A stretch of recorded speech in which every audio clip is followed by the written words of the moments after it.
You know how when you're trying to end a relationship or a friendship, you tell people, it's not you, it's me. Guess what? You're right. Sometimes it's you. You are actually the problem.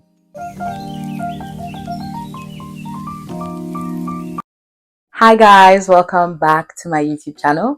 If this is your first time here, you should like, subscribe, and just turn on post notifications because we have a really good time on this channel. And if you're returning, welcome back. Today, I'm going to be talking about, how you can be the problem. You know how we always say, or people always say, oh, it's not you, it's me. Sometimes it's true. Like, you're actually the problem and you should deal with it.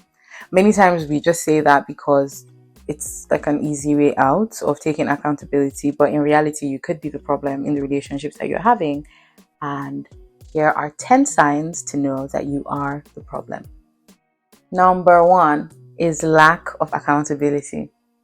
If you find it difficult to take accountability, or you think you're always right and you find it difficult to own up to your wrongdoing, apologize, just be accountable about things, then chances are you're the problem in the relationship. Because as an adult and as a human being, you should be able to be accountable and people should be able to hold you accountable. So yeah, if you think that you can do no wrong, and if in your retelling of every story you're the victim, you are never a perpetrator, you never contributed to anything going south, any misunderstandings, any fallouts, none of that, chances are you're the problem. Okay? The next one is poor communication skills. The chances are you're the problem if you cannot communicate properly.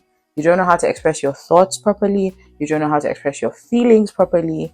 You don't know how to talk to people. You just talk anyhow. You're rude or dismissive or condescending, all of that stuff. Chances are you're the problem. Because with poor communication, you are very likely to escalate situations that do not need to be escalated because you're just not speaking properly. It can create misunderstandings. It can bad things happen when you can't talk properly. So if you know within yourself that you have poor communication skills, the chances are you're the problem in the relationship or you're a big part of the problem. The next one is unrealistic expectations. And this one, we need to sit down for it. This is not a conversation of settling or expecting the bare minimum or wanting the bare minimum or taking the bare minimum, but it's about being realistic about the expectations you have about people. Don't hold people to unrealistic standards. Don't put them on pedestals that they cannot stand on. Chances are they are going to fall, and it's not because they are bad people, it's just because they cannot meet up to the expectations that you have of them. So low-key, you're the problem. Because if you just had decent expectations and realistic expectations, we wouldn't even be here in the first place. So yeah, what are your expectations like? You know how some people want to know where their partner is at every point in time. And so when they fail to tell you where they are at a particular time, now it's an issue. Unrealistic expectations, like, yes, you want a partner that can check in and you want to know what your partner is doing, but it's a bit unrealistic to think that you're going to know where they are at every point in time. Like, you're not the CIA, you're not the feds, relax. Or I guess around communication as well, some people have very unrealistic expectations about availability and when people can, when you want to be able to reach people at all the odd hours of the day, things like that. Or in friendships, how you want your friends to show up for you, that are sometimes unrealistic, or don't take into account the context of the situation and everyone's capabilities. If if your expectations are unrealistic, there's going to be issues.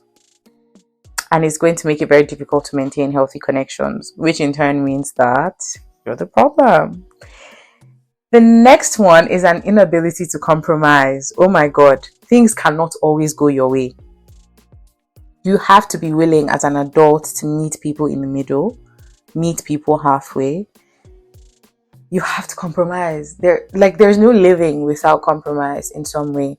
And I think this is like an all or nothing mindset that we carry into our day to day, work, just within ourselves, and obviously it reflects in our relationships as well. You must be able to compromise, with your partner, with your friends. If you cannot compromise, you are the problem, because there will be problems and you are the cause, you are the reason. So yeah, just check yourself. If you find that you always want things to go your way, is your way or the highway, I hate to break it to you, girl, you're the problem. This one, control issues, it's giving red flag. Like, it's giving people should run away from you, because why are you trying to control people? If you exhibit a controlling behavior, whether it's like attempting to dominate decisions or conversations or activities, controlling people, wanting to reduce their autonomy, just wanting to be in charge of everything, you're the problem. Like this one, we don't even need to say too much. You're the problem. Like, there's no need to be controlling or domineering in that sort of way. So yeah, check yourself. And if you think you have control issues, like, it's not cute. I know some people like to say, oh, I'm just very controlling like that. No, it's not cute. You're the problem. Okay, do better. The next one is the lack of empathy. And this one is so huge because it affects everything in your friendships, your relationships, even in your working relationships, in just the way you treat people and human beings in general. If as a person you lack empathy, you don't have the ability to step inside another person's shoes and try to understand their pain, understand where they're coming from, understand their hurt, you're a problem. You can't be supportive, you can't build connections, and even the connections that you do manage to build will suffer because you're unable to hold space for people. That's a problem. And I know a lot of people think that empathy is reserved for only the people in your circle, or your partner or your friends. But I think empathy is something that as a human being you should have for everybody around you, even animals. Okay. Like, just have empathy, be able to feel other people's feelings and hold space for them and be there for them. If you find that you're not empathetic, that's not even the way to pronounce that word. If you find that you're not empathetic, chances are you are the problem. This other one, frequently criticizing, you always have something bad to say about everything. Like, the dress is fine, but like, you can't just say the dress is fine. It's like, oh, your dress is nice, but like, the lace is a bit, your dress is fine, but they should have cinched your waist a bit. I like your new car, but I would have preferred it if it's white. It's like, you criticize every single thing that everybody does. Mr. I know it all, Mr. Goody Two Shoes, relax. You're the problem. You cannot have a criticism for everything. And I guess this is where the conversation of, oh, I'm just very blunt, I say it as it is, comes in. It's not cute. It's not cute. You're the problem. All your feedback cannot be negative. Instead of providing constructive feedback, you just have bad things to say.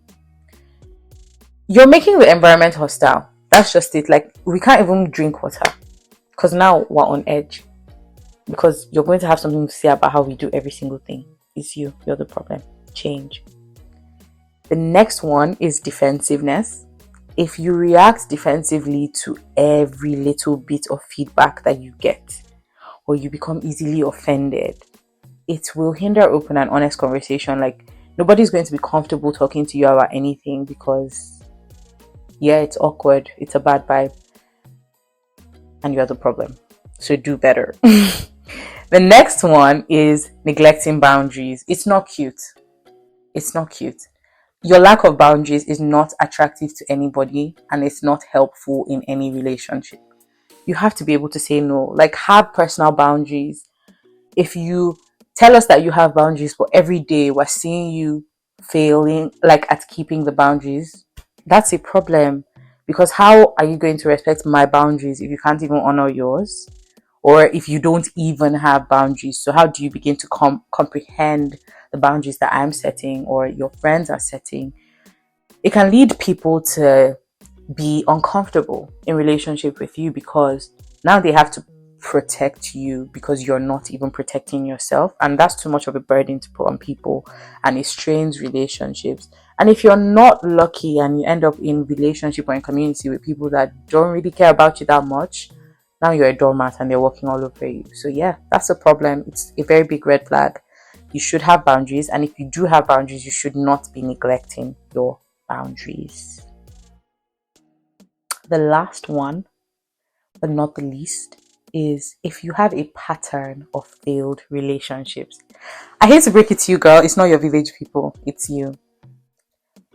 If you're the common denominator in all the relationships that have gone bad and all the friendships that have gone sour, chances are you need to do some introspection.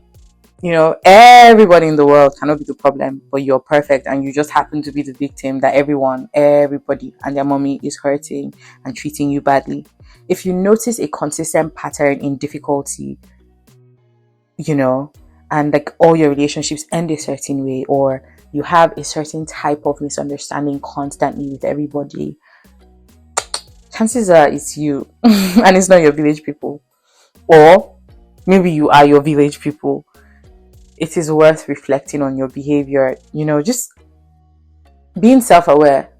Lay it all out in front of yourself and be like, okay, this person did this, this person did this, this person did this.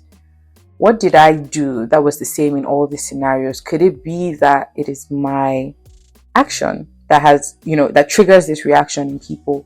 Or how have I contributed to making these situations escalate or turn out badly, and how can I do better? Because you're the problem and you should do better. So that's the end of this video. If you like this video, you should do some introspection and ask yourself some hard questions, because again, everybody cannot be the problem and you're just perfect. So chances are you are the problem and you are bad vibes. But it's not all bad news. You can do better. You can change. You can make corrections and hopefully have good relationships in your life, because you're not the problem anymore. If you like this video, please share it. Please like it. If you have not subscribed, please do that. And leave comments in the comment section. Let me know other red flags that will tell a person if they are the problem. And let me know any other video you'd like to see from me. Have a lovely one. Bye.